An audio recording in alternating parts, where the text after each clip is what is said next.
Vull fer de Catalunya una societat més pròspera, més justa, amb més oportunitats per tothom, amb una economia que generi ocupació, ocupació estable i de qualitat, que doni suport als emprenedors, que estimuli l'acord entre empresaris i sindicats, que aposti per les noves tecnologies, per la innovació, perquè les nostres empreses siguin cada vegada més competitives, perquè així ens assegurarem el nostre futur com a país.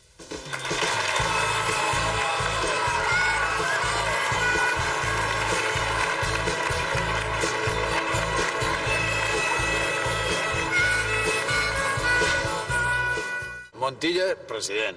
Ningú no farà més pels catalans.